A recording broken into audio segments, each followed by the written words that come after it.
इस पागल को तो आप पहचानते ही होंगे ना, जो मूवी में अच्छे अच्छे सीन को बिगाड़ देता है। आप देख सकते हैं कि अभी इसके गले में बेल्ट लटकी हुई थी, लेकिन अगले ही सीन में इसके गले से बेल्ट गायब हो जाती है। ये दोनों लड़कियां कैसे इनोसेंट बनकर रोड क्रॉस कर रही हैं, वो भी बिना अपने पर्स पर ध्यान दिए, और तभी एक जेब कतरा आकर उनकी पर्स चुरा लेता है। लेकिन ये क्या, ये बंदा तो पर्स चोरी करके शिवा के पास जाता है, लेकिन भाई तो हीरोगिरी के चक्कर में इसको ऐसा थप्पड़ मारते हैं कि ये वापस उन लड़कियों के पास ही जाता है और उन्हें उनका पर्स वापस कर देता है। पर भाई, ये पर्स चुराकर सीधा भाग भी तो सकता था ना। नहीं। ये आंटी अपने गहने पहनकर यहाँ पर बैठी हुई हैं, लेकिन पलक झपकते ही इनके गहने गायब हो जाते हैं। अरे हाँ भाई, शिवा ने चोरी कर लिए हैं, लेकिन कैसे?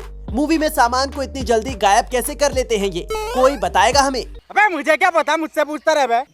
विक्रम इतना खतरनाक स्टंट सीन करता है, उसके पीछे भी इतनी बड़ी बिल्डिंग है, लेकिन अगले ही पल वो बिल्डिंग वहाँ से गायब हो गई। और इतना ही नहीं, इसके आसपास तो बड़ी बड़ी मशीन रखी हुई थी, लेकिन दूसरे सीन में वे दिखाई ही नहीं देती है।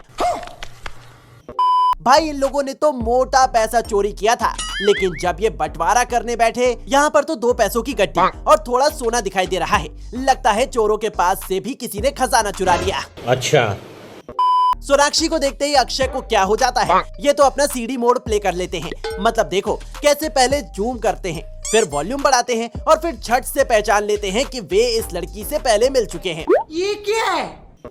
इन लोगों ने एक आदमी के घर में ही चोरी नहीं की, बल्कि बहुत सारे घरों में चोरी की है। और कोई इन्होंने पैसा या गहना चोरी नहीं किया, बल्कि उनके सामान, जो भी सामान आ रहा था उसको सब उठा लिया था इन्होंने। अभी आप देख सकते हैं कि पुलिस स्टेशन में कितनी भीड़ जमा हो रही है कंप्लेन करने के लिए, लेकिन भाई ये बेचारे तो चोरी करके ही यूं ही रह गए। उनके पास तो बांटने के लिए केवल ये कुछ पैसे ही हैं। ये बातें बताई नहीं जाती।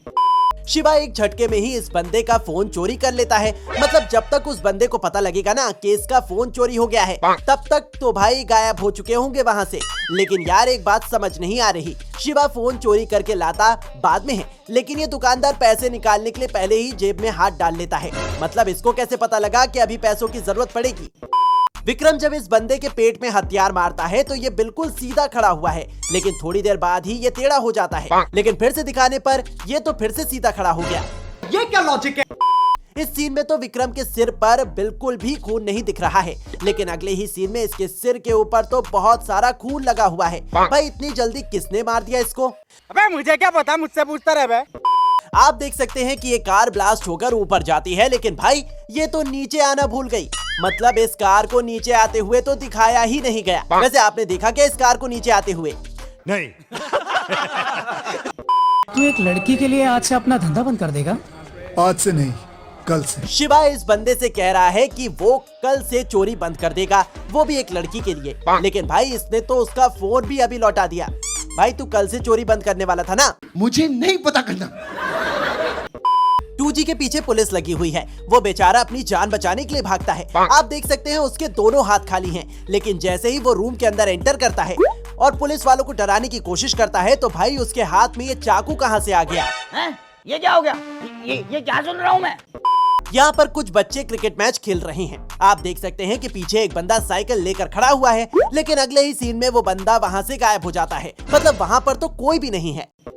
ये बंदा पुलिस स्टेशन आकर कहता है कि शिवा और 2G ने उसकी यूनिफॉर्म चोरी कर ली है। लेकिन भाई मेरे एक बात समझ नहीं आ रही है, अगर आपकी यूनिफॉर्म चोरी हो गई है तो आपके पास दूसरे कपड़े हैं ना, फिर आप चड्डी बनियान में पुलिस स्टेशन में क्या कर रहे हो? दूसरे कपड़े पहनकर आ जाते। वैसे आपको इस मूवी की कौन सी मिस्टेक सबसे ज्यादा पसंद आई, हमें कमेंट करके जरूर बताइएगा। साथ ही अगर आपको वीडियो पसंद आई है तो इसे लाइक करके हमारे चैनल फिल्मी जासूस को सब्सक्राइब करना बिल्कुल ना भूलें। धन्यवाद।